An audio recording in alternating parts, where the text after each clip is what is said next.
Happy Saturday, y'all. Happy Saturday. Listen, blessings and love to each and every one of you. This is your girl, ADV. Listen, first of all, I give honor to God. I thank God for giving me this assignment. I bless the Lord. I really do. I thank God for my husband. I thank God for my apostle, chief apostle Carla McDougall. I thank God for our spiritual mentors, Daryl and Tammy Johnson. And I thank all of you who support me. I do. I don't take it lightly. I don't take it as a joke. I don't take it, as blah, blah, whatever. No, it means the world to me. For me to talk and for me to say something and you all listen and you all support me, that means a lot. It really does. And when I tell you it warms my heart, it does. Because you could be doing anything else, but you decide that, you want to listen to me. And I thank you guys for that. But I give all honor and glory to God. So listen, I'm not going to be up here long because I got some stuff to do. But I wanted to come up here real quick. And I wanted to encourage someone to stop worrying. Stop worrying. Let me ask you something.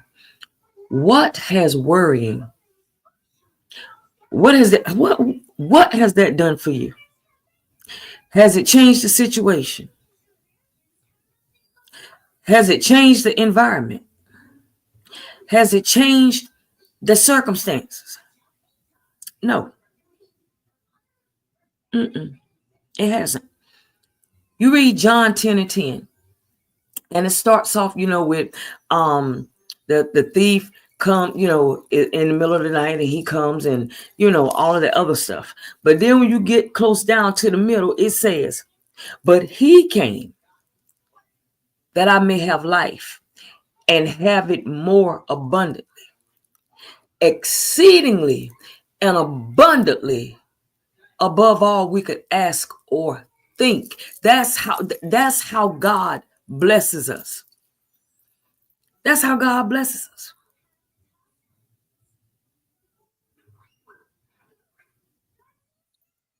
He came that we may have life exceedingly and abundantly. So this morning, my husband had a 5K walk. And while he was walking, I was sitting in my chair at the beach. And I was just looking at all the people that was coming out there, setting up their tents, had their chairs out there, little babies running around, and they putting up their tents, and the guys were surfing, and the people walking, holding hands. They had a couple was laying out side by side. They had another couple over here. One was reading, the other one was doing something. Another family was coming and putting something out. So, Apostle, what is you saying? This is what I'm saying. I'm glad y'all asked me. Those people were relaxing. Those people were relaxing and having a good time. Those people were enjoying life. Those people were taking a break from life. Those people were accepting what God had given them. Those people were doing exactly what God said. Those people put into action what God said we could have. I ain't seen nobody with no briefcase. Ain't nobody had no computer. Ain't nobody had no iPad. Ain't nobody had no cell phone. If they did, it wasn't on it. If they did, it was taking pictures. I ain't see nobody with none of that stuff. No spreadsheets, nothing. I saw people laughing, joking, running. And guess what? I bet you half of those people got bills piled up. They churn. I said churn. They churn, acting up. They got a job they really don't like. They hope Saturday never ends because tomorrow is Sunday, and that means the next day is Monday, and they got to get up and go to work. Everything may not be going good in their family. Some of them might have, had a bad breakup relationship. They might be dealing with, their own stuff within themselves. Might be a recovering addict, recovering alcoholic, anything that you can name. But the point I'm making is they were out there. They were out there having fun and enjoying their life. And I couldn't tell you how many of them were saved, how many of them were believers. But what I do know is that they put that into action, and they were out there having a good time. So God said, let the people know they have to live life. Live it how I gave it to them.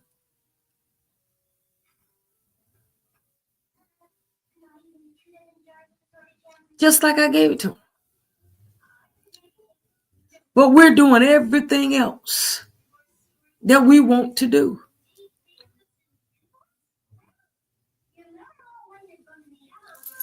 And it's going to get to a point that if you don't live life, life is going to swallow you up. It's going to swallow you up. You have got to make up in your mind, God, I trust you with all of this. I've been worrying. I've been stressing. I've been emotionally eating. I'm not giving my job 100%. My marriage is in trouble because I got an attitude. I'm drinking more than I usually do. Come on, somebody. I'm shopping more than I used to. My attitude has changed. All that stuff. All of that stuff because you're worrying about something that you cannot change. Whatever it is, something that you refuse to take to the altar and give it to God. Something that you refuse to let God have. That's it. That's it, nephew. And see, they say, well, what you saying? I listen. One thing I will tell y'all about me, and anybody that knows me know this. I will never get up here on, let me encourage you for a minute, divine healing.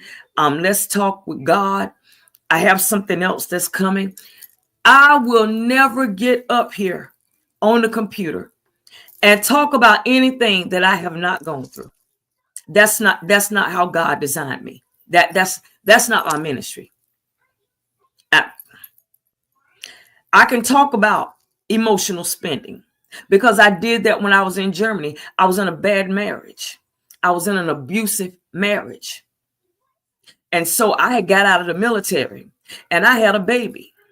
So I got the car and I went shopping, buying Swarovski,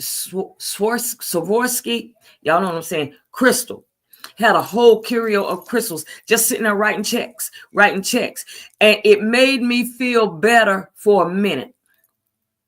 It solved the problem for a minute. And then I was back to reality of, here I am with a baby, an abusive husband. What am I going to do? Then I found out I was pregnant again. So I can talk about emotional spending. I can talk about emotional eating because I got up to 304.4 pounds. So I can tell y'all about that. I'm not going to get up here and tell you something that I don't know about. So yes, there was a time that I could be stressed. I would be worrying.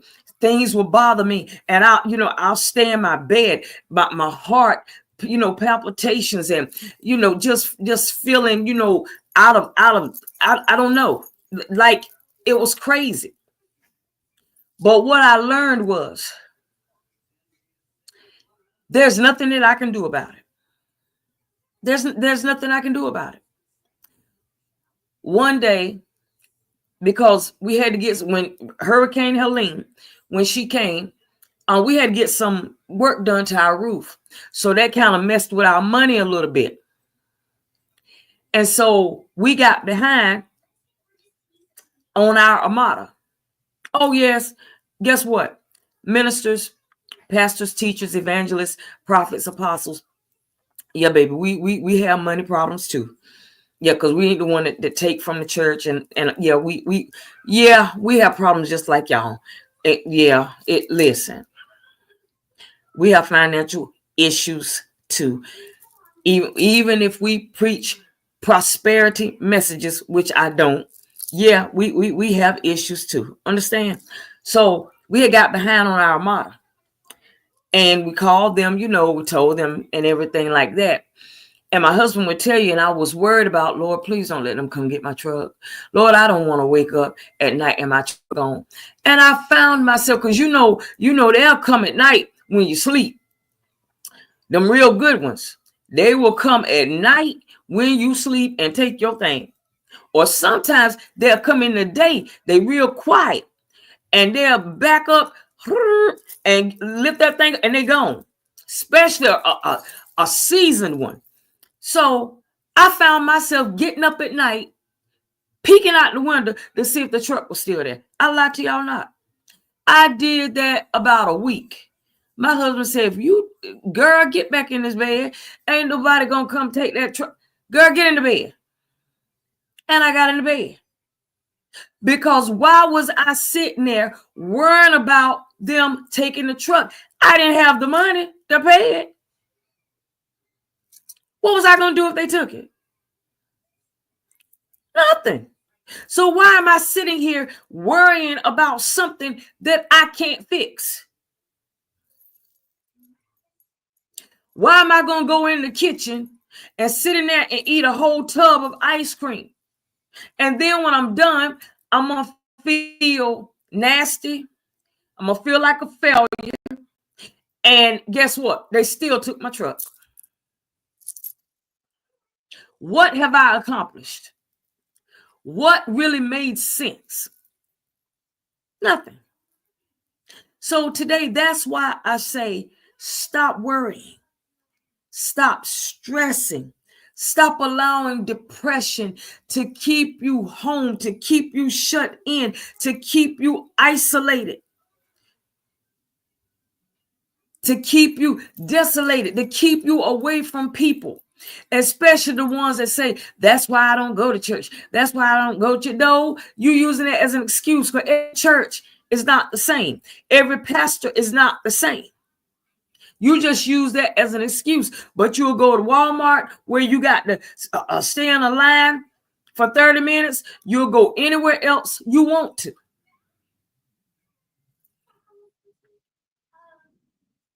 But we have got to stop allowing stress, worrying. My grandmama used to say worration,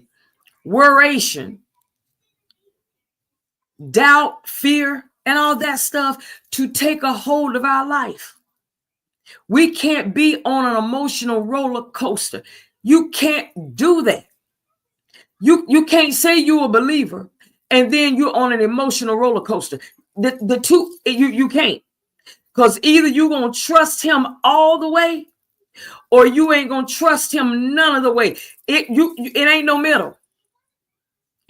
You can't teeter-totter, whatever it is. You can't straddle the fence. Either you're going to trust him and believe him or you're not. That's it. That's it. Until you ask him, Lord, help my unbelief. You got to be real with this thing. Lord, I know I've seen you do it for other people, but I'm going to be honest. I don't know if you're going to do it for me. So help my unbelief. It's nothing wrong with that. And that's what he wants, you to come to him and tell him that. So today, I didn't even mean to be up here this long because I got some work to do. But listen, y'all, for the ones that work Monday through Friday, you're doing something Monday through Friday. And when the weekend gets here, y'all leave that work at work. Don't take that stuff home. Spend some time with your family. Do something with your family. I'm going to tell y'all this and then I'm going to go.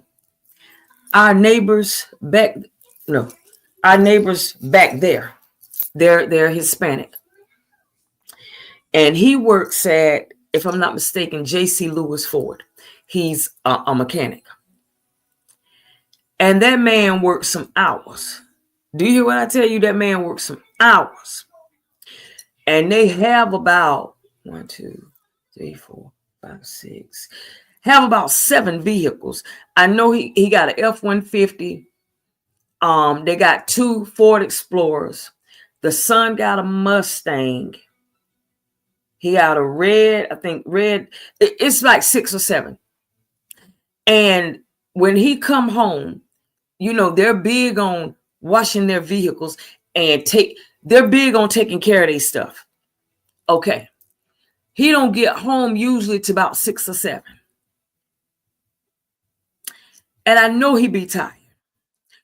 But do you know on the weekends, that man, they get on that boat, he'll get his jet skis, or they'll go somewhere, and he got about, I think 7 kids. They do something every weekend. You would never catch that man not doing something with his family. And even sometimes in the afternoons, evenings, when he get home, he's doing something with his family. And I know he works hard because my husband was a mechanic at J.C. Lewis Ford. But yet he don't allow that to stop him from doing stuff with his family and loving on his family. So what am I saying? Stop sitting around moping. Stop sitting around, woe is me. Stop sitting around with a pity party. I don't care if you're 100 pounds, 300 pounds, 500 pounds. Get up. Get moving. Do something with yourself. Do something with your life. Get up. Stop sitting down. Stop letting the enemy win. Get up. Stop stressing. Stop worrying about them bills. Stop worrying about the food. He is Jehovah Jireh, your provider. He said that you shall lack no good thing. Remind God of his word. But most of all, you've got to learn to be happy and have joy. Joy on the inside. No matter what comes, no matter what goes, no matter who comes, and no matter who goes, you got to have joy in here. Because see, a lot of times people, their happiness and their joy is determined on who they with. And then when that person leave you, that's why you're heartbroken. Because all of your happiness and your joy was it was you made that person in control of it. And it shouldn't be so. It shouldn't be so. You should already have joy and be happy when you meet somebody. They can add to it, but that shouldn't be the main. Lord, help me, Holy Spirit.